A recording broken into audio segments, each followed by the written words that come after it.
My name is Andy Cattel. I'm an orthopedic surgeon working up in Middlesbrough, and I specialise in sports knee and arthroplasty. So I started doing the ESSKA certifications because I wanted to learn a bit more and have a bit more of a European exposure, and it's been fantastic in that regard. I've met a whole lot of surgeons from around Europe. I've been exposed to surgical techniques and tips that I wouldn't otherwise have been exposed to, and met a lot of really good friends that have made for future colleagues, and have managed to make those connections across the whole of Europe. The certification program, I'm now on my 4th module. I've done the patellofemoral one, the osteotomy, the ACL, and this is the multi-ligament one. And all of them I've taken away absolute pearls, and it's improved my surgical practice significantly. And while this is a certification program, which is in itself is quite useful because it benchmarks where you are against a standard, and it's reassuring to know that you are at least at that standard.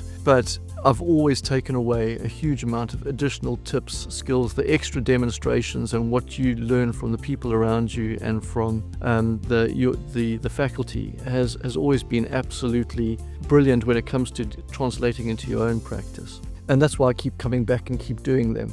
And I also think it's incredibly reassuring for patients to know that the surgeon that's operating on them is at a particular standard. There isn't really that rubber stamp anywhere else, that they've gone through the exams and they've been tested and that they have reached that particular standard, that a patient can trust them to do those operations on them. So I think there's a multitude of reasons to do the certification courses. Particularly the multi-ligament one has been fantastic so far. I've already learned tons of tips and tricks from both my faculty and from my colleagues that I've been operating with, and it makes you a much more confident surgeon, and I think it also probably improves your own practice quite significantly when you know what everyone else is doing. So I've got one more to go, which is the meniscus module. Hopefully that will have the same experience.